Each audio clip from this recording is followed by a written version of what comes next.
सोचो, लेह लद्दाख की ऊंची घुमावदार सड़कें, एक गहरी रिदमिक डग डग डग डग की आवाज ही बस सुनाई देती है। वह सिर्फ एक आवाज नहीं है, वह रॉयल एनफील्ड की धड़कन है।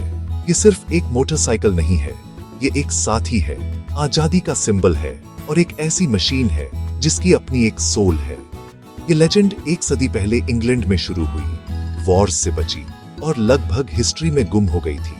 लेकिन रॉयल एनफील्ड ने फाइट बैक किया, हमें सिखाया कि रूट्स इंपॉर्टेंट हैं, लेकिन करेज और विजन ज्यादा इंपॉर्टेंट है।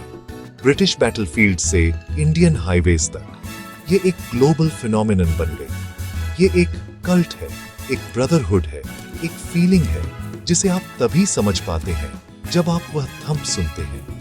ये सिर्फ एक मोटरसाइकिल स्टोरी नहीं है, ये लेगेसी, पैशन और आइडेंटिटी के बारे में है। चलो ये जर्नी किक स्टार्ट करते हैं। चलो टाइम में वापस चलते हैं और अनकवर करते हैं कि royal Enfield British country side से डीसी राइडर्स के दिलों पर राज करने तक कैसे पहुंची। इसका थंप दुनिया भर के एडवेंचरर्स का एंथम कैसे बन गया। क्या आप इस राइड के लिए रेडी हैं? चलो चले। हमारी कहानी चुपचाप शुरू होती है 1891 में रेडिच, इंग्लैंड में एल्बर्ट ईडी और रॉबर्ट वॉकर स्मिथ के साथ, जो सोविंग नीडल्स बना रहे थे। जल्दी ही वे बाइसिकल्स पर शिफ्ट हुए, फिर मोटरसाइकिल्स पर। अपनी कंपनी का नाम एनफील्ड साइकिल कंपनी रखा, रॉयल स्मॉल आर्म्स फैक्ट्री के नाम पर। उनका slogan made like a gun goes like a bullet सिर्फ मार्केटिंग नहीं था, यह स्ट्रेंथ और रिलायबिलिटी का एक प्रॉमिस था। पहली रॉयल एनफील्ड मोटरसाइकिल 1901 में सामने आई, एक सिंपल बाइसिकल जिसमें इंजन लगा था। लेकिन यह कुछ बड़े की शुरुआत थी। उनका विजन सिर्फ कम्यूटर्स के लिए नहीं, बल्कि एक्सप्लोरर्स के लिए मशीन्स बनाना। वे ड्रीमर्स और पायोनियर्स थे, क्वालिटी और इनोवेशन के प्रति ऑब्सेस्ड थे। नीडल्स से मोटरसाइकिल्स तक उनकी टफनेस के लिए रेपुटेशन बढ़ती गई। आर्म्स फैक्ट्री से लिंक सिर्फ एक नाम नहीं था, यह एक्सेलेंस के प्रति एक कमिटमेंट था। लिटिल डिड दे नो, उनकी मशीन्स को जल्द ही सबसे हार्श एनवायरनमेंट्स में टेस्ट किया जाएगा। जर्नी अभी शुरू ही हुई थी, लेजेंड वर्ल्ड स्टेज के लिए रेडी थी। जब वॉर छिड़ी, रॉयल एनफील्ड ने कॉल का जवाब दिया।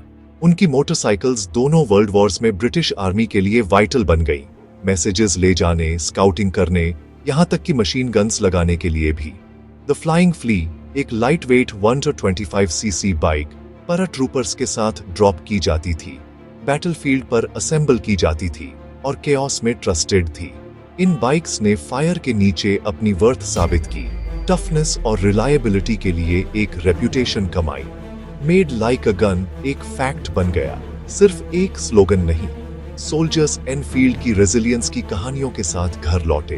ये वॉर टाइम लेगेसी ब्रांड की आइडेंटिटी बन गई। स्ट्रेंथ, रिलायबिलिटी और अनवेवरिंग परफॉर्मेंस।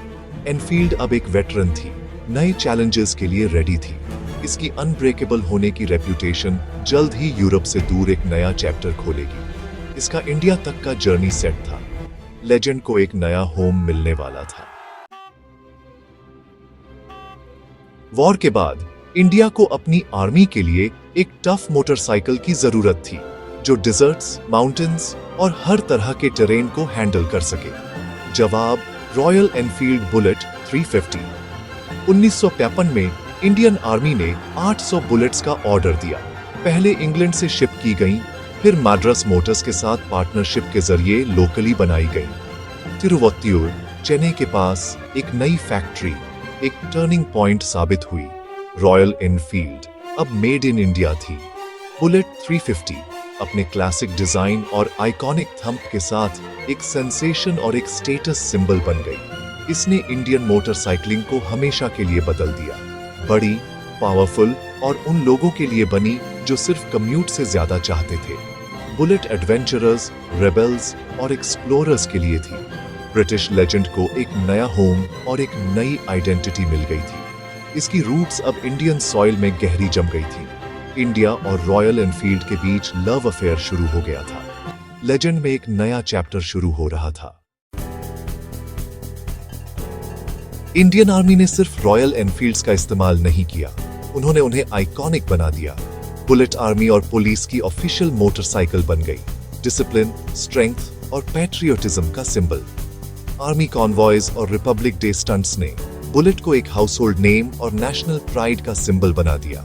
हिमालयास और रिमोट बॉर्डर्स में इसकी परफॉर्मेंस ने इसकी रिलायबिलिटी के लिए रेपुटेशन मजबूत की। बुलेट रिपेयर करना आसान था, टफेस्ट कंडीशंस में भी एक सोल्जर का सच्चा कंपेनियन। आर्म्ड फोर्सेस के साथ इस गहरे कनेक्शन ने रॉयल एनफील्ड को अनमैच्ड ऑथेंटिसिटी दी। थंप एक हीरो की राइड की आवाज बन गया, जेनरेशंस तक पास हुआ। ब्रिटिश बाइक अब एक इंडियन आइकॉन थी। 1990s रॉयल एनफील्ड के लिए डार्क टाइम्स थे। यूके पेरेंट कंपनी बंद हो गई थी और इंडिया में जापानीज बाइक्स टेक ओवर कर रही थी। सस्ती, तेज और मेंटेन करने में आसान, बुलेट आउटडेटेड लग रही थी। सेल्स प्लमेट कर गए और कंपनी पैसे गंवा रही थी। लॉयल फैंस हेल्पलेस होकर देखते रहे क्योंकि उनका प्यारा ब्रांड फेड हो रहा था।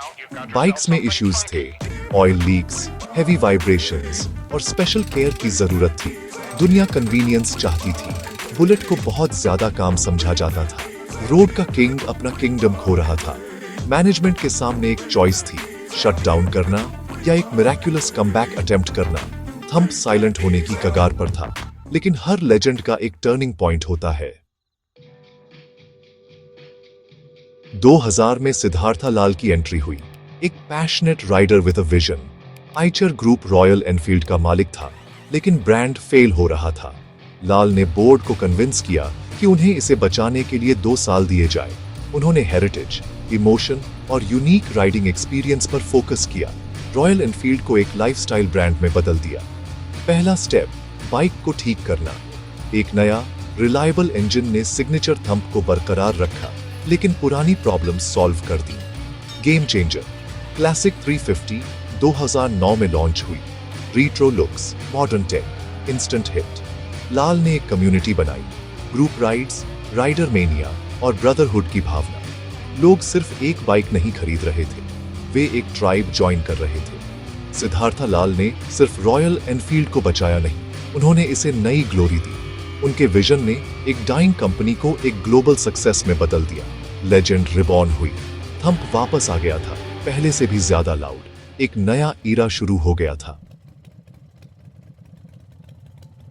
क्लासिक 350 और एक फ्रेश विजन के साथ रॉयल एनफील्ड स्टाइल और इंडिविजुअलिटी का सिंबल बन गई। यंग पीपल, आर्टिस्ट्स और प्रोफेशनल्स सभी एक चाहते थे। यह अल्टीमेट कूल एक्सेसरी था। कल्ट पूरे इंडिया में फैल गया, सिटीज से विलेजेस तक। शोरूम्स लाइफस्टाइल हब्स बन गए, गियर और एक्सेसरीज बेचते थे।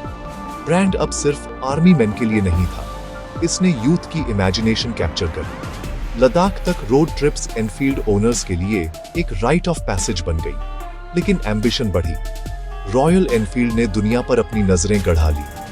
हिमालयन और इंटरसेप्टर 650 ने साबित किया कि ब्रांड ग्लोबली कंपीट कर सकता है। आज रॉयल एनफील्ड दुनिया भर में मिड साइज मोटरसाइकिल मार्केट में लीड करती है।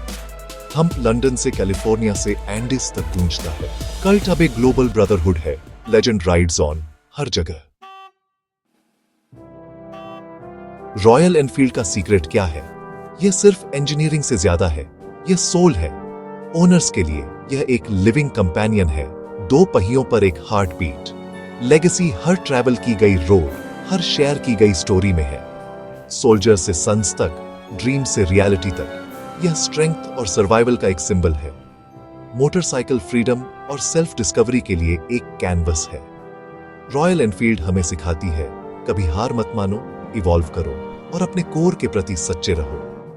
इसका कमबैक एक अंडरडॉग विक्ट्री है जो हम सभी को इंस्पायर करती है। थंप सिर्फ एक इंजन नहीं है, ये हिस्ट्री, रेजिलियंस और लाखों जर्नीज हैं। नेक्स्ट टाइम आप वह डग डग डग डग सुने, याद रखें, ये सिर्फ एक बाइक नहीं है, ये एक लेजेंड है, राइडिंग ऑन।